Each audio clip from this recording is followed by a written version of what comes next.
ಆರೋಗ್ಯ ಸಚಿವರು ನೀವೆಷ್ಟೇ ಬ್ಯುಸಿ ಇದ್ರೂ ಕೂಡ ಈ ಸುದ್ದಿ ನಿಮಗೆ ತಲುಪಬೇಕು, ನೀವು ನೋಡಬೇಕು. ಯಾಕಂದ್ರೆ ವಿಜಯನಗರದ ಸರ್ಕಾರಿ ಆಸ್ಪತ್ರೆಯಲ್ಲಿ ವ್ಯವಸ್ಥೆ ಅಂದ್ರೆ ಏನಂತ ಗೊತ್ತಿಲ್ಲ ಅವರಿಗೆ. ಯಾಕಂದ್ರೆ ಅವ್ಯವಸ್ಥೆಯ ಆಗರ ಆಗಿಬಿಟ್ಟಿದೆ. ಯುಟಿ ಖಾದರ್ ಅವರು ಈ ಸುದ್ದಿ ನೋಡಬೇಕು. ನೀವು ಸಿಕ್ಕಾಪಟ್ಟೆ ಅಲರ್ಟ್ ಆಗಿ ಖಾತೆಯನ್ನು ನಿರ್ವಹಿಸುತ್ತಿದ್ದೀರಿ. ಅದರ ಜೊತೆಯಲ್ಲಿ ಇದು ಕೂಡ ನಿಮ್ ಗಮನಕ್ಕೆ ಬರಬೇಕು. ಯಾಕಂದ್ರೆ ವಿಜಯನಗರದ ಸರ್ಕಾರಿ ಆಸ್ಪತ್ರೆ, ಅದರಲ್ಲೂ ಹೊಸಪೇಟೆಯ ತಾಯಿ ಮತ್ತು ಮಕ್ಕಳ ಆಸ್ಪತ್ರೆಯ ಕರ್ಮಕಾಂಡ ಬಯಲಾಗಿದೆ. ಮೆಡಿಸಿನ್ ಸಪ್ಲೈ ಮಾಡದಷ್ಟು ಬಡವಾಗ್ಬಿಡುತ್ತಾ ಅಂತ ಸರ್ಕಾರ ಹಣ ಇಲ್ವಾ, ಪಾಪರ್ ಆಗ್ಬಿಟ್ಟಿದೆಯಾ, ಖಜಾನೆ ಖಾಲಿ ಆಯ್ತಾ ಅನ್ಸುತ್ತೆ. ಸುರಕ್ಷಿತ ಮಾತೃತ್ವ ಆಶ್ವಾಸನೆ ಅಂತ ಬೋರ್ಡ್ ಹಾಕುತ್ತಾರೆ. 60 ಹಾಸಿಗೆಗಳಿದೆಯಂತೆ, ಆದರೆ ಔಷಧಿಗಳು ಇಲ್ಲವೇ ಇಲ್ಲ. ಎಲ್ಲಿ? ಹೊಸಪೇಟೆಯ ಆಸ್ಪತ್ರೆಯಲ್ಲಿ, ಸರ್ಕಾರಿ ಆಸ್ಪತ್ರೆಯಲ್ಲಿ, ಅದರಲ್ಲೂ ಕೂಡ ತಾಯಿ ಮತ್ತು ಮಕ್ಕಳ ಆಸ್ಪತ್ರೆ. ಮೆಡಿಸಿನ್ ಸಪ್ಲೈ ಮಾಡೋದಕ್ಕೆ ಹಣ ಇಲ್ಲ, ಬೇಕೋ ಅಂತಿದೆ ಸರ್ಕಾರಿ ಆಸ್ಪತ್ರೆ. ವೈದ್ಯೋ ನಾರಾಯಣೋ ಹರಿ ಅಂತೀವಿ, ಆದ್ರೆ ಇಲ್ಲಿ ಬಿಳಿ ಕೋಟಿನ ಮೇಲೆ ಅಕ್ರಮದ ಚಿಹ್ನೆಗಳು ಕಾಣಿಸ್ತಿದೆ. ದುಡ್ಡು ಕೊಟ್ರೆ ಮೆಡಿಸಿನ್ ಕೊಡ್ತಾರಂತೆ, ಹಣ ಕೊಟ್ಟಿಲ್ಲ ಅಂತಂದ್ರೆ ಹೊರಗಡೆ ತಗೊಂಡು ಬನ್ನಿ ಅಂತ ಬರೆದು ಕೊಡ್ತಾರಂತೆ. ಆಸ್ಪತ್ರೆಯ ಕರ್ಮಕಾಂಡಗಳು ಒಂದೊಂದಾಗಿ ಬಯಲಾಗ್ತಿದೆ. ನಿಮ್ಮ ನ್ಯೂಸ್ ಬೀಟ್ ಅವೆಲ್ಲವನ್ನ ಕೂಡ ಬಯಲಿಗೆ ತರ್ತಾ ಇದೆ. ಮೆಡಿಸಿನ್ ಕೂಡ ಸಿಗ್ತಾ ಇಲ್ಲ ಆಸ್ಪತ್ರೆಯಲ್ಲಿ, ಅದೋ ಗತಿ ಆಗ್ತಿದೆ ಹೊಸಪೇಟೆಯಲ್ಲಿ. ಹೇಳೋರಿಲ್ಲ, ಕೇಳೋರಿಲ್ಲ. ಅಪ್ಡೇಟ್ಸ್ ಇದೆ, ಗಮನಿಸ್ತಾ ಹೋಗೋಣ. ನೋಡಿ, ಸರ್ಕಾರಿ ಆಸ್ಪತ್ರೆಯಲ್ಲಿ ಕೊಡಬೇಕಾದಂತ ಔಷಧಿಯನ್ನ ತರುವುದಕ್ಕೆ ಹೊರಗಡೆ ಬರೆದು ಕಳಿಸ್ತಾರಂತೆ. ಡಾಕ್ಟರ್ ಬರೆದು ಕೊಟ್ಟರು, ಔಷಧಿ ಕೊಠಡಿಗಳಲ್ಲಿ ಸಿಬ್ಬಂದಿ ಕೊಡ್ತಾ ಇಲ್ಲ. ಔಷಧಿ ಕೊಠಡಿ ಸಿಬ್ಬಂದಿಗೆ ಹೊರಗಡೆ ತರುವುದಕ್ಕೆ ಹೇಳ್ತಾರಂತೆ. ಕನಿಷ್ಠ ಪಕ್ಷ ಪ್ಯಾರಾಸಿಟಮಾಲ್, ಒಂದು ಜನರಿಕ್ ಮೆಡಿಸಿನ್ ಕೂಡ ಅಲ್ಲಿ ಸಿಗ್ತಾ ಇಲ್ಲ ಅಂತೆ. ಬಾಣಂತಿಯರಿಗೆ ಸಿಗಬೇಕಾದ ಮೆಡಿಸಿನ್ಗಳೇ ಸಿಗ್ತಿಲ್ಲ.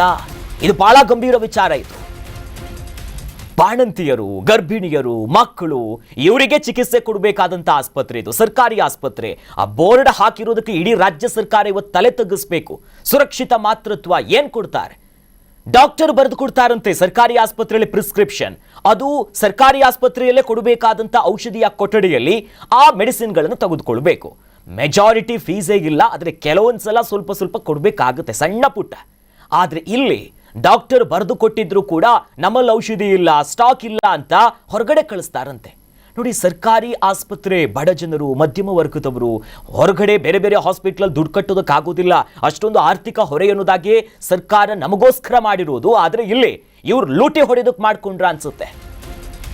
ಬಾಣಂತಿಯರಿಗೆ ಸಿಗ್ಬೇಕಾದಂತ ಮೆಡಿಸಿನ್ ಇಲ್ಲ, ಬಹಳ ಶೋಚನೀಯ. ಆಸ್ಪತ್ರೆಯಲ್ಲಿ ಲಂಚ ಕೊಡದಿದ್ರೆ ಚಿಕಿತ್ಸೆ ಸಿಗಲ್ಲ. ಎಷ್ಟು ಚೆನ್ನಾಗಿದೆ ನೋಡಿ ಆಸ್ಪತ್ರೆ ವ್ಯವಸ್ಥೆಗಳು. ಶಸ್ತ್ರಚಿಕಿತ್ಸೆಗೆ 10,000 ಲಂಚ ಕೊಡಬೇಕಂತೆ ಪ್ರೈಸ್ ಫಿಕ್ಸ್ ಆಯ್ತು. ಆಸ್ಪತ್ರೆ ವೈದ್ಯರ ವಿರುದ್ಧ ಸ್ಥಳೀಯರು ಸಾಲು ಸಾಲು ಆರೋಪಗಳಿಂದ ಮಾಡ್ತಿದ್ದಾರೆ. ನಿಮಗೆ ಆಪರೇಷನ್ ಆಗ್ಬೇಕಾ, 10,000 ಕೊಡಬೇಕು. ಎಲ್ಲಿ? ಸರ್ಕಾರಿ ಆಸ್ಪತ್ರೆಯಲ್ಲಿ. ಕರ್ನಾಟಕ ಸರ್ಕಾರ ಆರೋಗ್ಯ ಮತ್ತು ಕುಟುಂಬ ಕಲ್ಯಾಣ ಇಲಾಖೆ ಅಂತ ಈ ಆಸ್ಪತ್ರೆಯನ್ನು ನಂಬಿ ಬಂದ ತಾಯಿ, ಮಕ್ಕಳು, ಕುಟುಂಬ ಇವತ್ತು ಬೀದಿಗೆ ಬರ್ತಿದೆ. ಹಣ ಕೊಟ್ರೆ ಎಲ್ಲ. ಮಕ್ಕಳನ್ನ ದೂರ ದೂರ ಊರಿನಿಂದ ವಿಜಯನಗರದ ಆ ಜಿಲ್ಲೆ ಇರ್ಬೋದು, ಹೊಸಪೇಟೆಯ ತಾಲೂಕಿನ ಜನ ನಂಬಿ ಬರ್ತಾರೆ. ಅದರಲ್ಲಿ ಹಣನೇ ಕೊಡಬೇಕಂತೆ. ಹೆಣ್ಣು ಗಂಡು ಅಂತಾನೂ ಕೂಡ ವ್ಯತ್ಯಾಸ ನೋಡಲ್ಲ ಅಂತೆ. ಹಣ ಕೊಡದೇ ಇದ್ರೆ ಮಗು ಲಿಂಗವನ್ನ ಬದಲಾಯಿಸ್ತಾರೆ. ಇದು ಆತಂಕಕಾರಿ. ಆಸ್ಪತ್ರೆ ವೈದ್ಯರ ವಿರುದ್ಧ ಸ್ಥಳೀಯರು ಸಾಲು ಸಾಲು ಆರೋಪ ಮಾಡ್ತಿದ್ದಾರೆ. ಮಕ್ಕಳು ಗಿಕ್ಕಳು ಏನಿಲ್ಲ, ಒಂದು ರೀತಿ ಬೆದರಿಕೆ ಹಾಕೋ ನಿಟ್ಟಿನಲ್ಲಿ ಕೆಲಸಗಳನ್ನು ಮಾಡ್ತಿದ್ದಾರೆ.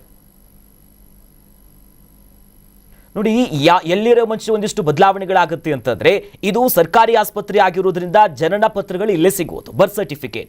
ಇಲ್ಲಿ ನೀವು ಹಣ ಕೊಟ್ಟಿಲ್ಲ, ಅವ್ರು ಹೇಳ್ದಂಗೆ ಕೇಳಿಲ್ಲ ಅಂತಂದ್ರೆ ಎಡವಟ್ಟುಗಳು ಮಾಡ್ತಾರೆ. ಈ ಲಿಂಗಗಳು, ಜೆಂಡರ್ ಏನಿರುತ್ತಲ್ಲ, ಮೇಲು ಫಿಮೇಲು, ಅಲ್ಲೆಲ್ಲ ಬದಲಾವಣೆ ಮಾಡ್ಕೊಂಡ್ಬಿಡ್ತಾರಂತೆ. ಏನು ಬೇಕಾದ್ರೂ ಮಾಡ್ತಾರಂತ ಇವರೆಲ್ಲ. ಬೇಸಿಕ್ ಜನರಿಕ್ ಮೆಡಿಸಿನ್ಸ್ಗಳು, ಒಂದು ಪ್ಯಾರಾಸಿಟಮಾಲ್ ಕೂಡ ಇಲ್ಲಿ ಸಿಗ್ತಾ ಇಲ್ಲ. ಅಲ್ಲಿನ ಭಾಗದ ಈ ಆಸ್ಪತ್ರೆಗೆ ಬರುವಂತವರು ಸಾರ್ವಜನಿಕರು ಆರೋಪಗಳನ್ನ ಮಾಡ್ತಿರೋದು. ಸ್ಥಳೀಯರು ಹೇಳ್ತಿದ್ದಾರೆ, ಈ ಆಸ್ಪತ್ರೆಯಲ್ಲಿ ಬರೀ ಅವ್ಯವಹಾರ ಆಗ್ತಿದೆ, ಹಣ ಕೊಟ್ರೆ ಮಾತ್ರ ಚಿಕಿತ್ಸೆ ಅನ್ನೋ ನಿಟ್ಟಿನಲ್ಲಿ ಹೇಳ್ತಿದ್ದಾರೆ. ವಿಜಯನಗರದಲ್ಲಿ ಹೊಸಪೇಟೆಯಲ್ಲಿರ್ತಕ್ಕಂಥ ತಾಯಿ ಮತ್ತು ಮಕ್ಕಳ ಆಸ್ಪತ್ರೆ ಏನಿದೆ, ಇವತ್ತು ಈ ಒಂದು ಆಸ್ಪತ್ರೆಯಲ್ಲಿರ್ತಕ್ಕಂಥ ಫಾರ್ಮಸಿ ಜಸ್ಟ್ ಡೋರ್ ಓಪನ್ ಇದೆ ಅಷ್ಟೇ ಹೊರತು ಅಲ್ಲಿರ್ತಕ್ಕಂಥ ಮೆಡಿಸಿನ್ಸ್ ಯಾವುದೇ ರೀತಿ ಸ್ಟಾಕ್ ಇಲ್ಲ. ಅದು ನವಜಾತಗಳು, ಶಿಶುಗಳಿಗಾಗಿರ್ಬೋದು, ಅಥವಾ ಪ್ರೆಗ್ನೆಂಟ್ ಇರ್ತಕ್ಕಂಥ ಲೇಡೀಸ್ಗಾಗಿರ್ಬೋದು, ಅಥವಾ ಬಾಣಂತಿಯರಿಗಾಗಿರ್ಬೋದು, ಅವ್ರಿಗೆ ಬೇಕಾಗಿರ್ತಕ್ಕಂಥ ಬಹುತೇಕ ಮೆಡಿಸಿನ್ಸ್ ಇವತ್ತು ಸ್ಟಾಕ್ ಇರ್ಲಾರ್ದಂತಕ್ಕಂಥದ್ದು ನೋಡ್ಬೋದು. ಈಗ 2 ದಿನದ ಹಿಂದೆ ಒಬ್ಬ ಆಟೋ ಡ್ರೈವರ್ ಇಲ್ಲಿ ಬಂದು ತನ್ನ ಪಾಪಕ್ಕೆ ಆರಾಮಿಲ್ಲ ಅಂತ ತೋರಿಸ್ಕೊಳಕ್ ಹೋದ್ರೆ ಇವ್ರು ಮೆಡಿಸಿನ್ಸ್ ಬರ್ಕೊಡ್ತಾರೆ ಡಾಕ್ಟ್ರು. ಆದ್ರೆ ಅಲ್ಲಿ ಫಾರ್ಮಸಿಗೆ ಹೋಗಿ ನಾವು ಚೀಟಿ ತೋರಿಸಿದ್ರೆ ಸ್ಟಾಕ್ ಇಲ್ಲ, ನೀವು ಹೊರಗಡೆ ತಗೋರಿ ಅಂತ ಹೇಳ್ತಾರೆ. ಸರ್ಕಾರ ಇವತ್ತು ಒಂದು ಕಡೆ ಮೆಡಿಸಿನ್ ಅನ್ನ ಸಪ್ಲೈ ಮಾಡಲಾರ್ದಿರ್ತಕ್ಕಂಥದ್ದು. ಆ ಮೆಡಿಸಿನ್ಸ್ ಅನ್ನ ನೀವು ನಿಮ್ಮಲ್ಲಿರ್ತಕ್ಕಂಥ ಬಜೆಟ್ ನನ್ನ ನೀವು ಬಳಸಿ ಅದನ್ನ ತಗೋರಿ ಅಂತ ಹೇಳಿರ್ತಕ್ಕಂಥದ್ದು. ಆದ್ರೆ ನಮ್ಮ ವಿಜಯನಗರ ಜಿಲ್ಲೆ ಬಜೆಟ್ ಏನಂತಂದ್ರೆ, ನಮ್ಮ 100 ಹಾಸಿಗೆ ಆಸ್ಪತ್ರೆಯಲ್ಲಿ ಇರ್ತಕ್ಕಂಥ ಹಾಸ್ಪಿಟಲ್ ಆ ಟೀಮ್ ಏನಿದೆ ಅಲ್ಲ, ಯೂಸರ್ ಫಂಡ್ ಅಂತ ಏನಿರುತ್ತೆ, 80 ಲಕ್ಷ ರೂಪಾಯಿ ಸಾಲ ಇದೆ. ಸೊ 80 ಲಕ್ಷ ರೂಪಾಯಿ ಸಾಲ ಇರೋಂಥ ಟೈಮ್ನಾಗ ಯಾವ ರೀತಿ ಅಧಿಕಾರಿಗಳು ಹೊರಗಡೆ ಮೆಡಿಸಿನ್ಸ್ ಖರೀದಿ ಮಾಡ್ತಾರೆ ಅಂತ 2 ದಿನದಿಂದ ನಾವು ಅಧಿಕಾರಿಗಳು ಕೇಳಿದ್ರೆ ಅವ್ರು ನೇರವಾಗಿ ಹೇಳ್ತಾರೆ, ಏನಾದ್ರು ಎಮರ್ಜೆನ್ಸಿ ಅಂತಿದ್ರೆ ನಾನು ಮೆಡಿಸಿನ್ಸ್ ಖರೀದಿ ಮಾಡಿ ಕೊಡ್ತೀನಿ ಅಂತ. ನಮ್ಮ ಹಾಸ್ಪಿಟಲ್ ಇರೋಂಥ ಹೆರಿಗೆ ಹಾಸ್ಪಿಟಲ್ ಅಲ್ಲಿ ಏನು ಇವರಿಗೆ ಮಾಡ್ತಿರೋಂಥ ಒಂದು ಡಾಕ್ಟರ್ಗಳು ಸೌಲಭ್ಯಗಳು ಡಾಕ್ಟರ್ಗಳು ಸರಿಗಿರೋದಿಲ್ಲ. ಆಮ್ಯಾಗ ಸ್ಕ್ಯಾನಿಂಗ್ ಮಾಡಂತೇಳಿ ನಾವೇನು ಕೇಳಕ್ ಹೋದ್ರೆ ರೆಕಮೆಂಡೇಶನ್ ಯಾರಾದ್ರೂ ಡಾಕ್ಟರಿಗೆ ನಾವು ಫೋನ್ ಮಾಡಿದ್ರೆ ಆ ಸ್ಕ್ಯಾನಿಂಗ್ ರಿಪೋರ್ಟ್ ನಲ್ಲಿ ರಿಪೋರ್ಟ್ ಕೊಡ್ತಾ ಇರೋದು ಏನಂದ್ರೆ ಏನು ಮಗು ಕಾಣಂಗಿಲ್ಲ, ಆ ತರ ರಿಪೋರ್ಟ್ ಕೊಡ್ತಾ ನಾವು ಸ್ಕ್ಯಾನಿಂಗ್ ಮಾಡಕ್ ಬರಲ್ಲ, ನೀವು ರೆಕಮೆಂಡೇಶನ್ ಮಾಡ್ತೀರ ಅಂತೇಳಿ ಇವ್ರದಲ್ಲಿ ದಬ್ಬಳಿಕೆ ಜಾಸ್ತಿ ಆಗಿದೆ. ಆಮೇಲೆ ಏನು ಸಂಬಂಧಪಟ್ಟಂತ ನಮ್ಮ ಅಧಿಕಾರಿಗಳು ಡಾಕ್ಟರ್ಸ್ಗಳು ಸಮೇತ ಇಲ್ಲಿ ಇರೋದಿಲ್ಲ, ಇಲ್ಲಿ ಇರೋಂಥ ಸ್ಟಾಫ್ ನರ್ಸ್ಗಳು ಇದಾರೆ. ನೀವು ಫೋನ್ ಬಂದ್ರೆ ಯಾರಿಗಾದ್ರೆ ಕೊಪ್ಪಳಕ್ಕೆ ಹೋಗ್ರಿ, ಬಳ್ಳಾರಿಗೆ ಹೋಗ್ರಿ, ಇದೇ ಕೆಲಸಗಳು ಇಲ್ಲಿ ಹೆರಿಗೆ ಆಗ್ತದೆ. ಇಲ್ಲಿ ನೋಡ್ರಿ ಪಕ್ಕದಲ್ಲಿ ಹೋದ್ರೆ ಪ್ರೈವೇಟ್ ಹಾಸ್ಪಿಟಲ್ ಹೆರಿಗೆ ಆಗುತ್ತೆ ಅದೇ ರೊಕ್ಕದಲ್ಲಿ. ಇವ್ರು ಯಾಕಂದ್ರೆ ಈ ಕೆಲಸಗಳು ಮಾಡೋದ್ರಲ್ಲಿಂದ ನಮ್ಮ ಸಂಬಂಧಪಟ್ಟಂತ ಇಲ್ಲಿ ಇಲಾಖೆಗಳು ಅಧಿಕಾರಿಗಳು ಏನ್ ಇಲ್ಲಿ ಇದೀರಿ ನೀವು ತಕ್ಷಣ ನಮಗೆ ಇವ್ರನ್ನೆಲ್ಲ ಸಿದ್ಧಪಟ್ಟಿ ಮಾಡ್ಕೊಂಡು ಸೀದವಾಗಿ ಮಾಡೋಂಥ ಕೆಲಸಗಳು ನೀವು ಮಾಡಬೇಕು. ಬಟ್ ಈಗಾಗಲೇ ಸರ್ಕಾರದಿಂದ ಯಾವ ಔಷಧಿಗಳ ಕೊರತೆ ಇದೆಯಲ್ಲ ಅಂತ ಔಷಧಿಗಳನ್ನ ಸಾರ್ವಜನಿಕರಿಗೆ ಹೊರೆಯಾಗದಂಗೆ, ಯಾರಿಗೂ ಹೊರಗಡೆ ಔಷಧಿ ಬರ್ಕೊಡ್ದಂಗೆ ಅಲ್ಲಿಂದ ಪ್ರೊಕ್ಯೂರ್ ಮಾಡ್ಲಿಕ್ಕೆ ಅಂತ ಹೇಳಿ ಈಗಾಗಲೇ ಸ್ಪಷ್ಟ ನಿರ್ದೇಶನ ಸರ್ಕಾರದಿಂದ ಕೊಟ್ಟಿದೆ. ಜಿಲ್ಲೆ ಹಂತದಲ್ಲಿ ನಾವೆಲ್ಲರಿಗೂ ನೀಡಿದ್ದೀವಿ. ಸೊ ಅದೇ ರೀತಿ ಕ್ರಮ ಕೈಗೊಳ್ಬೇಕು. ಬಟ್ ಅಲ್ಲಲ್ಲಿ ಯಾವ್ದಾದ್ರು ಆಲ್ಟರ್ನೇಟಿವ್ ಅಂದ್ರೆ ಟ್ರೇಡ್ ನೇಮ್ಗಳು ಚೇಂಜ್ ಆಗಿರ್ತಕ್ಕಂಥವು ಔಷಧಿಗಳು ಯಾವ್ದಾದ್ರು ಬರ್ಕೊಟ್ಟಿರ್ತಂದ್ರೆ ಅವರಿಗೆ ನಿರ್ದಾಕ್ಷಿಣ್ಯವಾಗಿ ಕ್ರಮ ಕೈಗೊಳ್ತೀವಿ, ನೋಟಿಸ್ ಎಚ್ಚರಿಕೆ ಕೊಟ್ಟು ಮುಂದಿನ ದಿನಗಳಲ್ಲಿ ಈ ರೀತಿ ಆಗದಂಗೆ ಕ್ರಮ ಕೈಗೊಳ್ಳಲಿಕ್ಕೆ ನಾವು ಪ್ರಾಮಾಣಿಕ ಪ್ರಯತ್ನ ನಾವು ಮಾಡ್ತೀವಿ. ಅಲ್ಲ, ಈಗಾಗಲೇ ಇದನ್ನ ಸರ್ಕಾರದ ಕೊರತೆ ಬಗ್ಗೆ ನಮ್ಮ ಆರೋಗ್ಯ ಸಚಿವರು ಈಗಾಗಲೇ ತಿಳಿಸಿದ್ದಾರೆ. ಸೊ ಈಗಾಗಲೇ ಮತ್ತೆ ವರ್ಕ್ ಆರ್ಡರ್ ಕೊಟ್ಟಿದ್ದಾರೆ ಸುಮಾರು 897 ಐಟಮ್ಗಳಿಗೆ. ಬಟ್ ಈಗಾಗಲೇ ಈ ಬಗ್ಗೆ ಹೆಚ್ಚಿನ ಡೀಟೇಲ್ಸ್ ಕೊಡ್ತಾರೆ ನಮ್ಮ ಪ್ರತಿನಿಧಿ ರಾಜು, ದೂರವಾಣಿ ಸಂಪರ್ಕದಲ್ಲಿ ಜಾಯ್ನ್ ಆಗಿದ್ದಾರೆ. ರಾಜು, ಈ ಆಸ್ಪತ್ರೆ ಕಥೆ ಏನು? ಅಲ್ಲಿನ ಸರ್ಕಾರಿ ಅಧಿಕಾರಿಗಳೇ ಒಬ್ರು ಹೇಳ್ತಿದ್ರು ಕ್ರಮ ಹಿಂಗ ಆಗ್ದಿದ್ದಂಗೆ ನಾವು ನೋಡ್ಕೊಳ್ತೀವಿ ಅಂತ. ಹಾಗಾದ್ರೆ ಹೀಗಾಗಿದ್ದನ್ನು ಒಪ್ಕೊಂಡಂತೆನಾ? ನಿಜಕ್ಕೂ ಅಲ್ಲಿ ಆಗ್ತಿರುವಂತ ಅಸಲಿ ಚಿತ್ರಣ ಏನಿದೆ ರಾಜು ಅಲ್ಲಿ? ಎಸ್ ಅಖಿಲೇಶ್, ರಾಜ್ಯದಲ್ಲಿ ಆರೋಗ್ಯ ಇಲಾಖೆ ಏನಾದ್ರು ಬಡವಾಯಿತಾ ಅಂತಂದೇಳಿ ಅನುಮಾನಗಳು ಶುರುವಾಗಿರುವಂತದ್ದು. ಯಾಕಂದ್ರೆ ಹೊಸಪೇಟೆಯಲ್ಲಿರ್ತಕ್ಕಂಥ ತಾಯಿ ಮತ್ತು ಮಕ್ಕಳ ಆಸ್ಪತ್ರೆಯಲ್ಲಿ ಔಷಧಿಗಳು ಸಿಗದೆ ಪ್ರತಿನಿತ್ಯವೂ ಕೂಡ ರೋಗಿಗಳು ಪರದಾಡುವಂತ ಪರಿಸ್ಥಿತಿ ನಿರ್ಮಾಣವಾಗಿದೆ.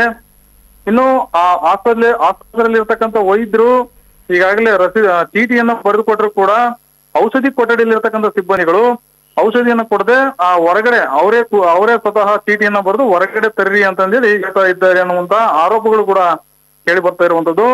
ಇದ್ರ ಜೊತೆಗೆ ಆಸ್ಪತ್ರೆಯಲ್ಲಿ ಆಪರೇಷನ್ ಮಾಡ್ಬೇಕಂತಂದ್ ಹೇಳಿದ್ರೆ 5 ರಿಂದ 10 ಸಾವಿರ ಲಂಚ ಕೊಡಬೇಕು ಅಂತಂದೇಳಿ ಕೇಳಿ ಬರ್ತಾ ಇದೆ ಆರೋಪ. ಒಂದು ವೇಳೆ ಏನಾದ್ರು ಲಂಚ ಕೊಡದೆ ಇದ್ರೆ ಜನನ ಪ್ರಮಾಣ ಪತ್ರದಲ್ಲಿ ಲಿಂಗ ಬದಲಾವಣೆ ಮಾಡಿ ಬರೀತಾರೆ ಅಂತಂದೇಳಿ ಅಲ್ಲಿನ ಜನರು ಆಕ್ರೋಶ ಹೊರಹಾಕ್ತಿರುವಂತದ್ದು. ಇನ್ನು ಈ ವಿಚಾರಕ್ಕೆ ಸಂಬಂಧಪಟ್ಟಂತೆ ಈಗಾಗಲೇ ಅಲ್ಲಿನ DHO ಕೂಡ ಪ್ರತಿಕ್ರಿಯೆ ನೀಡಿರುವಂತದ್ದು. ನಮ್ಮಲ್ಲಿ ಔಷಧಿಗಳು ಸದ್ಯಕ್ಕೆ ಸ್ಟಾಕ್ ಇಲ್ಲ, ಹಣದ ಕೊರತೆ ಏನು ಸರ್ಕಾರದಿಂದ ಔಷಧಿಗಳು ಕೂಡ ಬಂದಿಲ್ಲ. ಈಗಾಗಲೇ ಇನ್ನು ಲಂಚದ ಆರೋಪದ ಬಗ್ಗೆ ಕೂಡ ಕೂಡಲೇ ಸಂಬಂಧಪಟ್ಟಂತ ಸಿಬ್ಬಂದಿ ವಿರುದ್ಧ ನಾನು ಕ್ರಮ ತಗೊಂತೀನಿ, ಇನ್ಮೇಲೆ ಈ ತರ ಆಗದಂತೆ ಎಚ್ಚರ ವಹಿಸ್ತೀವಿ ಅಂತಂದೇಳಿ DHO ಪ್ರತಿಕ್ರಿಯೆಯನ್ನ ನೀಡಿರುವಂತದ್ದು. ಎಸ್, ಥ್ಯಾಂಕ್ ಯು ರಾಜು ತಮ್ಮೆಲ್ಲ ಡೀಟೇಲ್ಸ್ಗೆ. ನ್ಯೂಸ್ ಬೀಟ್ ಫಾಲೋ ಮಾಡಿ, ಸಬ್ಸ್ಕ್ರೈಬ್ ಮಾಡಿ.